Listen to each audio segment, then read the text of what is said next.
54. හරි. එතකොට අපි ලියන්න පුළුවන් 54ට අපි මොකක්ද දාන අක්ෂර කැමති එකක් කියන්නේ? දැන් x ම දැම්මා. x ම චූටි කාලේ දැම්ම අපි හොයන කාවද x. උසස් පෙළ විද්‍යාංශයෙන් ගියත් හැමදාම කරන්නේ x හොයන එක. හරිද? ඊට පස්සේ විශ්වවිද්‍යාලෙට ගියත් x හොයන එක. දැන් මම විශ්වවිද්‍යාලෙන් ඇවිල්ලා ගුරු ජීවිතයට වෙලා ඉන්නවා. ආයෙත් කරන්නේ x හොයන එක. හරි. දැන් මේ වැරදි හිතන්න එපා. එහෙම ඔයාලා කියන x නෙමෙයි ඈ. මං කියන්නේ මේ x කියන සංකේතය. ඔයාලා හිතන x නෙමෙයි ඈ.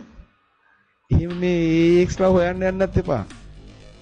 හරිද? මොකක් හරි බැඳීමකදී x කෙනෙක් කියන්නේ මේ අයින් වෙච්ච කෙනෙක් නේ. නේද? අයින් වෙච්ච කට්ටිය හොයන්න මම අර දැක්කා YouTube channel එක තියාලා තියෙනවා. නේද? මට මේක කතාව කියන්නකෝ. කැලේක යද්දී එකම ගහ ඉතින් කැලේ ගමනක් යනවා. එනවා නෙමෙයි යනවා විතරයි ඈ. යද්දී එකම ගහ දෙපාරක් හම්බ වෙනවා. යද්දී එකම ගහ දෙපාරක් හම්බ වෙනවා. ඒක තේරුම මොකද්ද? අදහස මොකද්ද? උඹලා කැලේ අතරමං වෙලා ගියා. ගිහිල්ලා එද්දි නෙමෙයි යද්දී විතරයි ඈ. එද්දි නම් හම්බෙන්න පුළුවන් තව පාරක්. යද්දී එකම ගහ දෙපාරක් උඹලා අතරමං වෙනවා. ඒ නිසා ජීවිතේට ඇවිල්ලා ගිය කෙනෙක් ආයෙ එනවා කියන්නේ එක්ක ඔයාලා අතරමං වෙන නැත්නම් එයා අතරමං වෙනවා. ඒ එක්ස්ලා හොයන්න යන්න එපා ඈ. සංකේතයක් විතර තියෙන x විතරක් අපි හොයමු. හරි බලන්න.